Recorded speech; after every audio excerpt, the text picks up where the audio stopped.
this episode, we have Rudra Pratap Singh Diggy with us. Hello, Hi, Rudra. how are you? Very well. Palace. Since we are sitting in the Darbar Hall, and I want to know how the Diggy has been origin and what is the history of it. So, Diggi basically is a place 60 kilometers south of Jaipur.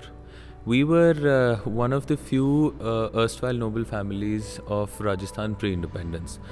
And when Jaipur was being built, the Maharajas of Jaipur wanted their trustworthy people to come and hold strategic positions in their state. So, a lot of us were called from different places to come and hold spots in the constituency, and we were given land in the city to build our headquarters. So we shifted from Diggi village to Diggi Palace in Jaipur. The place was built, and all of us moved from there to here. So, before 1991, Diggy Palace is being used for. So Diggi Palace was our residence here. It was also used as the city headquarters because most of our operations were in the village of Diggi, which I just mentioned was 60 kilometers south of here. And this was used as the city center where we had most of our strategies plans, our accountants, our military ideas. All of them were strategized from here. So, retaining a heritage property and converting into a tourism is good, quite tough because your personal life also involved in it. It was actually in the initial years, it was very easy because there was a great charm about the unexplored parts of India. Slowly, as digitalization started coming in processes, pictures started floating, there was more of visual tourism, there was Instagram. Then monumental tourism over the years has slightly decreased. So within, if I break down the journey of Diggi Palace in terms of tourism, in 30 years, the first 10 years were very easy. The middle 10 years were slightly difficult because we had to re-strategize, and we were also competing with a lot of other players coming into the market who were experiential players. Because if you look at a heritage property, it has great history to offer, and it has great culture to offer. In terms of services, yes, we love serving our people, but it's hard to compete with modern day services per se. So it's difficult for a heritage property to run, maintain, and keep up with the changing trends because we also have limitations of how much we can expand and how much we can change. Yeah.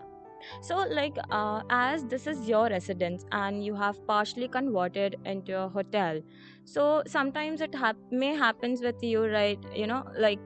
Your personal life get involved. You have to, the other tourism people are coming in your hotel, private parts, and the personal life may impact because of converting heritage property into a.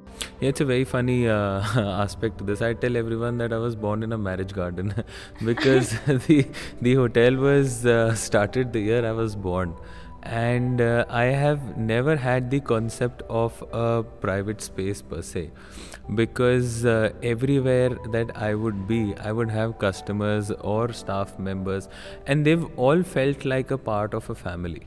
It's only during COVID when the place was actually empty, and it was only us family members who were there. Otherwise, my entire life, I've at least had 200 people around me every day. And when I would, as a child, walk out of my room, I would see 50 people doing something or the other. There's a complete mix of who 50 they were. They were also part of staff from our hotel. They were guests. There was some dignitary who was coming in. So it's never felt awkward to have so many people around because I have never felt the space of privacy in my own house. So I've never felt that if it's 8 o'clock, it's quiet and dark and you can sit and watch your Netflix or you can watch your television. It's never happened. The place actually comes alive post evening. So my life has been like that. But when you ask me this question, it's true. Because you're so closely living in your business, almost there is no differentiation between your personal and work life. Then you have to find a middle path between both of them. So, when you had the thought of continuing the legacy of royal family. See, it's this is not a thought that I had on my own. it's something that I feel was already in my DNA, and it's something that has been in people's genetic programming from the place that we come and the kind of people we are. And it's that reason why 4 5 6 generations together can work in sync. It's you can't have something like this in one generation. It's not possible. In terms of money, yes it is, but in terms of creativity, in terms of history, in terms of how rich your heritage has been, those things can only come when the ethos and the idea of one generation is very clearly translated to the other. And it never felt as if it was forced onto us, but it felt very glorified when we were choosing something like this to do. And it was never something that कि ये आपको ये ऐसे ही करना है, because if you see the other siblings in my family, they have their own dreams, they have their own ideas, and they were absolutely free to do whatever they wanted. But somewhere or the other, I felt that it's the best choice for me to do, because it's if so many people behind you have put so much hard work to it, it's already an advantage for you to come and pick it up from there. Yeah, agree. So, I want to know what's your interest and background other than serving people. So I'll be honest with you. Serving people was never my forte. To come into the hospitality industry, I just would have a lot of fun with people. It's amazing to be around people from around the world. It's very interesting to see things from their perspective, and I've always been a very people's person.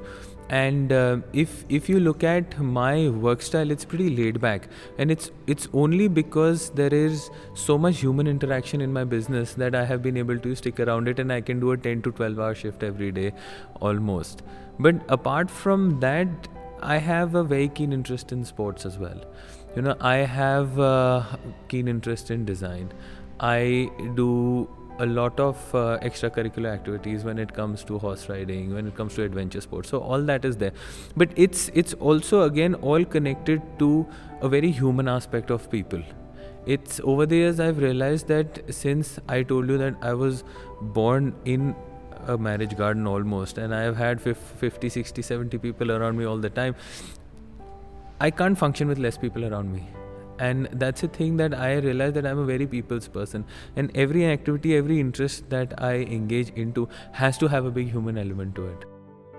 So, since you touched the point that you are people person, so what is the funniest moment you ever remember after joining the palace or entertaining or connecting with the people? Oh, you will love this story. So when I was a I don't remember, when I was a child, the first few years of the Jaipur Literature Festival, I had no idea about what was happening. And I used to walk back from school and I used to see these 150 people, chilling, concert, partying.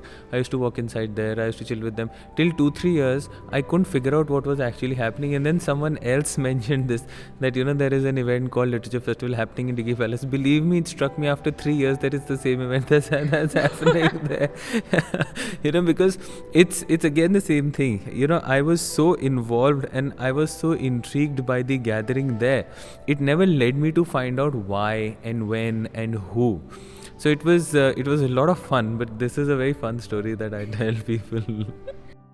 So, as you are being a part of a hospitality industry from a very long time, so what is the upside of hospitality industry in coming 5 to 10 years? See, the upside is that the hospitality industry has a great future, because post COVID, what has happened is that people have really changed their format of travel. They now don't look at large holidays or large chunks of breaks anymore. They would rather want smaller chunks but very specified.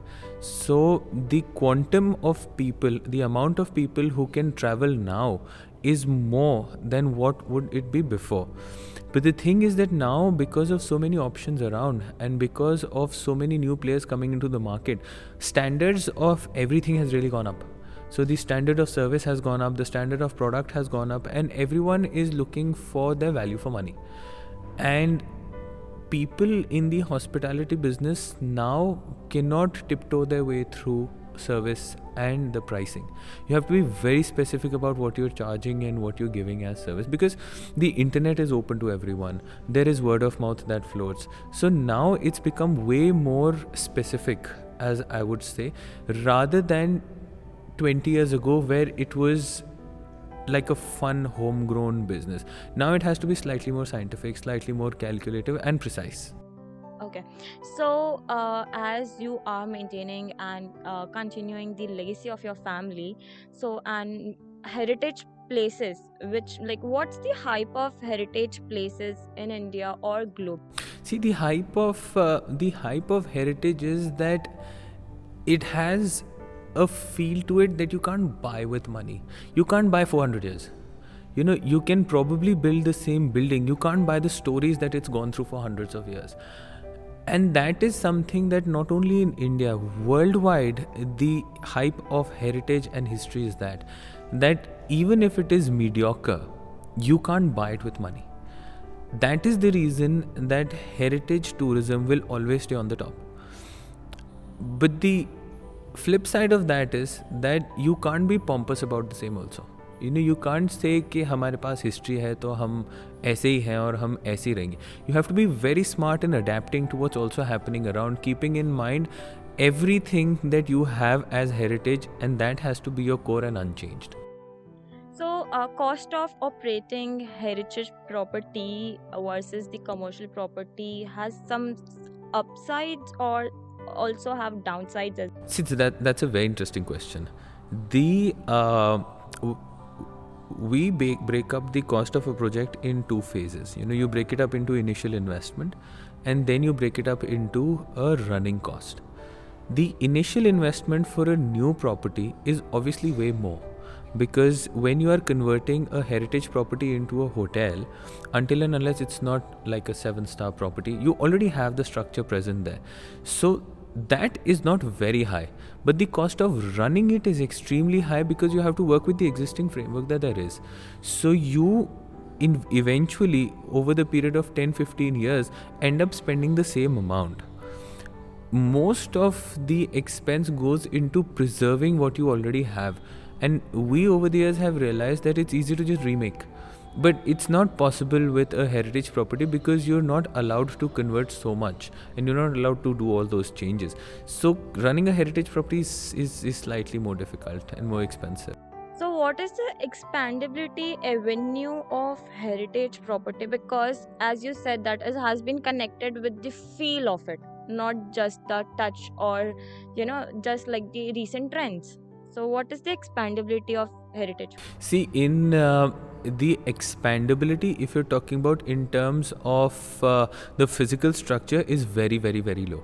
It's because heritage monuments and heritage certified properties are not allowed to rebuild or modify, use modern materials. There are a lot of restrictions that a heritage property has in itself, and we can't make drastic changes. The only way to grow a heritage property is to put in new experiences. In terms of physical structure, you can't change that much, but in terms of experiences, you can change a lot. So you can have a bouquet of experiences that you change every year, or you curate for someone, or you can have really modern elements coming into that also. And that is somewhere heritage properties can really shine, because since they don't have to invest and look into this aspect of investment, they can really work on soft investment a lot, which is your IPs, which is a R&D about all these other events that you can do. So that is something. Also, the other big thing is collaboration. It's we still are an unorganized sector where we don't communicate with multiple business partners across the board, and we're not at sync. It's like any other corporate hotel chain will have information from all its properties coming upwards, and then all of it will be calculated and translated downwards. All of us as heritage properties are still working individually on our own, and it's a lot of effort that we are putting individually as well, which can be taken as one person's experience and then copy pasted into everyone. So we're doing a lot of hard labor and waste of effort, because we are operating as single units. So the big thing for a heritage property is to try and collaborate. I don't know how that's possible, because we don't have an apex body controlling it. But if that can happen, that is going to be a big thing. So, like, if you collaborate with other brands or other hospitality industries, so they might be harm the property, or they might do the things which uh, you or the royal families are not willing to do that. So, is that an aspect of that? No, so by collaboration, I'll tell you. So it's not collaborating with another brand. It's trying to collaborate with another heritage property per se.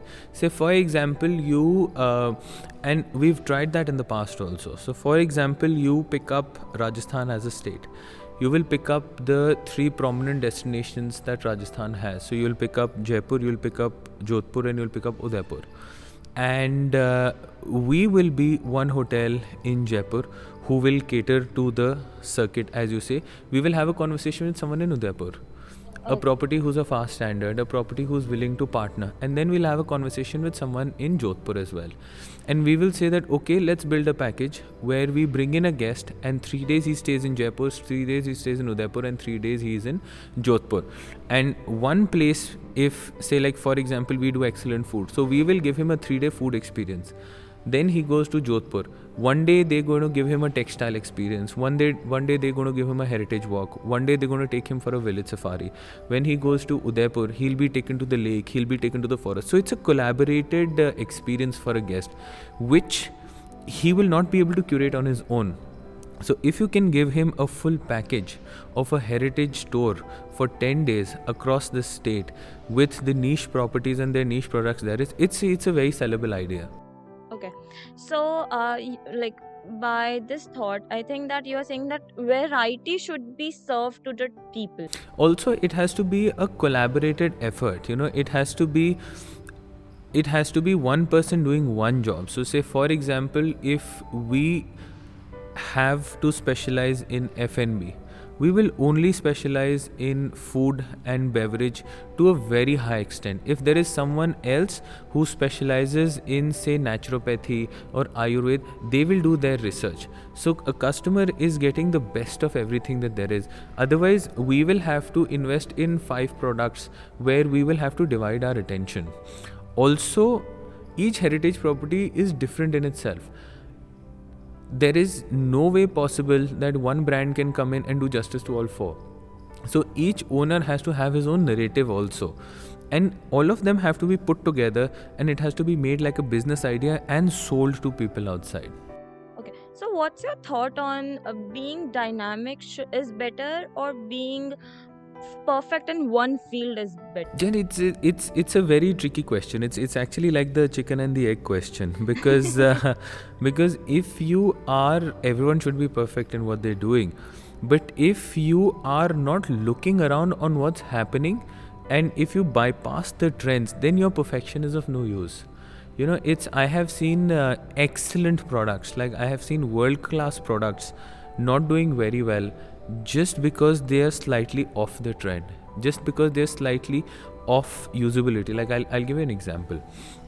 It's with specifically Marwadi food. There are people who can cook amazing Marwadi food and it tastes fantastic, and it's a culinary experience in itself. But in the last 10 years, what they have not been able to analyze it, and even if they've seen it, they've not done anything about it, that there are so many people who come in with gluten allergies, there are people who are going to come in with seed allergies, there are people who are going to come in with lactose intolerance, and there is no way of taking these elements out of the Marwadi food cuisine. So if there is someone who has any of these allergies, he will be completely off that cuisine completely. And imagine you have 5 people who come to you who want that food experience, and you can't serve them because of this. So you have to be dynamic yet perfect at the same time. And being dynamic is not changing your product constantly. Being dynamic means at least keeping your eyes open.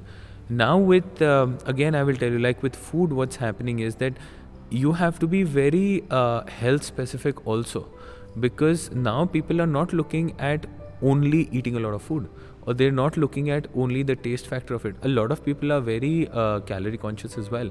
So you have to see how you mix and match that, because again, the same thing, there's a lot of perfection in a lot of cuisines, but now people walk up to the food experience and say that is it healthy for me or no.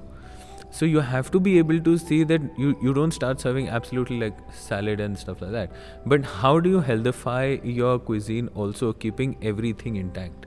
So that's something which is very important. So, to going towards the end of the podcast, I want to know what are the new trends are coming in travel and tourism. So the new trends now in the tourism industry is basically smaller is better. Smaller is better did not exist 5 years ago.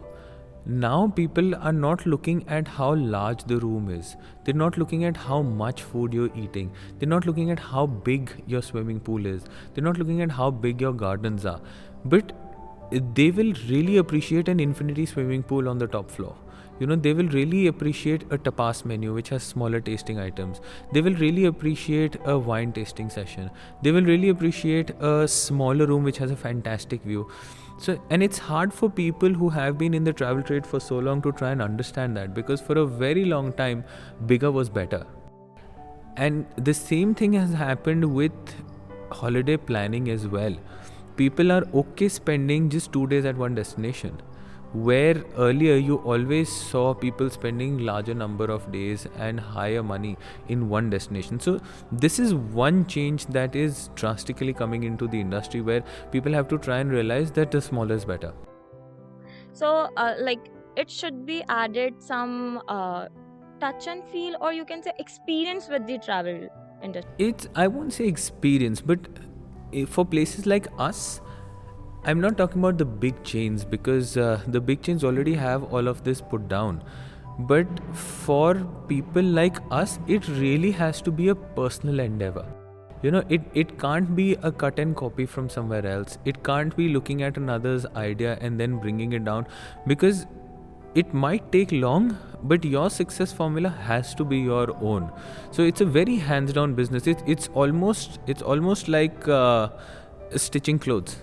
It's, you can have a picture, but you have to go through all the stitching on your own. You can't just put it into a machine and come out.